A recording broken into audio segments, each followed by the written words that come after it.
బాబా. ఇది ఆత్మకూరు నాన్న, ఇది ఆత్మకూరు కన్న. ఈడ ఉండేవాడు అంతా అయోమయం తిన్న. ఆత్మకూరులోన ఉంటే అంత ఆశమాషి కాదు, ఆత్మకూరులోన ఉంటే అంత ఆశమాషి కాదు. రోడ్డు మీదకి వెళ్తే రాజస్థాన్ హోటల్ ఉంటుంది, ఊర్లోకి వెళ్తే శివాజీ యూత్ ఉంటుంది, నడి మధ్యన హై స్కూల్ ఉంటుంది. ఈడ అంత అంత అంత అంత ఇది కాదు, ఈ ఊళ్ళో ఉండాలంటే అంత ఇది కాదు. నలుగురితో నాటకం జగన్ నాటకం, ఈ ఆత్మకూరులోన ఉండడం పెద్ద నాటకం. చూడండి చిన్న, మీకు తెలియదు చాలా, ఇక్కడిక్కడ ఉన్న వాళ్ళు తెలుసుకోవాలి ఎన్నో.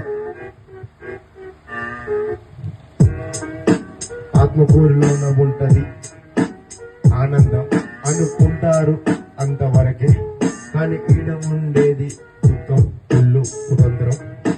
బాధలున్నాయి, కన్నీళ్లు ఉన్నాయి, చిరునవ్వులున్నాయి. ఈడ ఆనందం ఉంది, కుళ్ళు కుతంత్రాలున్నాయి. ఈడ అన్నీ ఉన్నాయి, మాయ ఉంది, మంత్రం ఉంది. ఈ ఆత్మకూరులో లేనిదేది లేదు. ఈ ఊరే ఒక మాయా ప్రపంచం. చిన్న చిన్న గాంధీనగర్ గల్లీ, శాంతినగర్ గల్లీ, రామ్నగర్ గల్లీ, శివాజీ నగర్ గల్లీ. యూత్ ఉంటారు పోరగాళ్ళు, ఎప్పుడెప్పుడు ఏదో మిల్లీలు. చిన్న వాళ్ళు, పెద్ద వాళ్ళు, ఎవడైతే ఏంది మనకి అంతా ఒకటే. అన్న తమ్ములు అంటాము, అందరితో ఉంటాము. మంచిగుంటాం, లేకుంటే కొట్టుకుంటాం.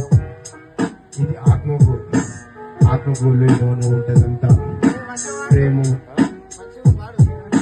ప్రేమలు, రాగాలు, అపురూపాలు, అన్నదానాలు, ఆప్యాయత, అంత మంచితనం ఆత్మకూరులో